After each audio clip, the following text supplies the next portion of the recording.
When light enters the eye, first goes through the cornea, and then through the lens, and then when it reaches the retina, and the retina is the light sensing structure of the eye. The retina contains the rods and the cones. The rods handle the vision in low light, and cones handle the vision of color and detail.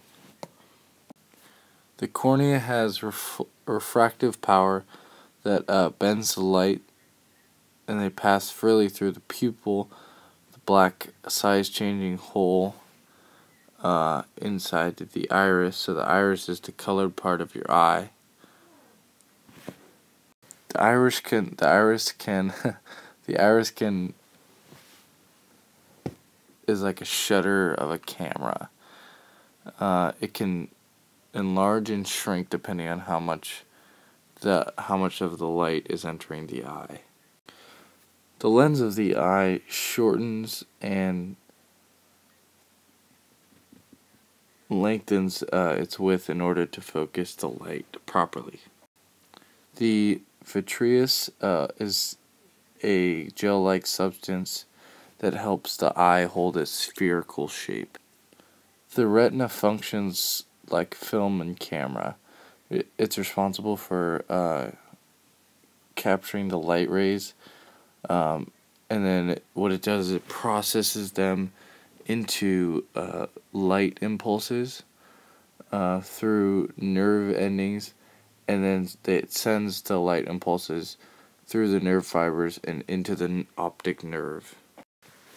The retina receives the image that the cornea focuses and transforms it into electrical impulses that are carried into the optic nerve and into the brain.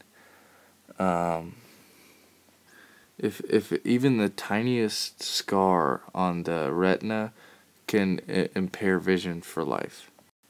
Accommodation is when the eye changes optical power to maintain a clear image on an object at various distances.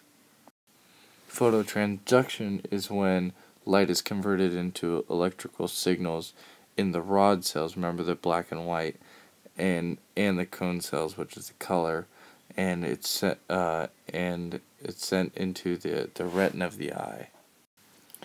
The ganglion cells are a type of neuron in the retina that help to see color.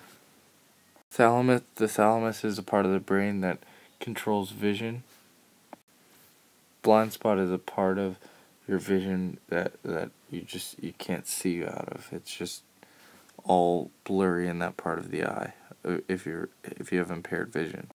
The optic nerve is kind of a highway of information from the eye into the brain so it can be processed. The parietal or occipital lobe, is the part of the visual processing center of the brain, and is one of the most anatomical region of the visual cortex. The parietal lobe is located above the occipital lobe and behind the frontal lobe. The parietal lobe it absorbs sensory information from the different parts of the eye, and then it determines spatial sense and navigation. So basically, it controls your sense of direction.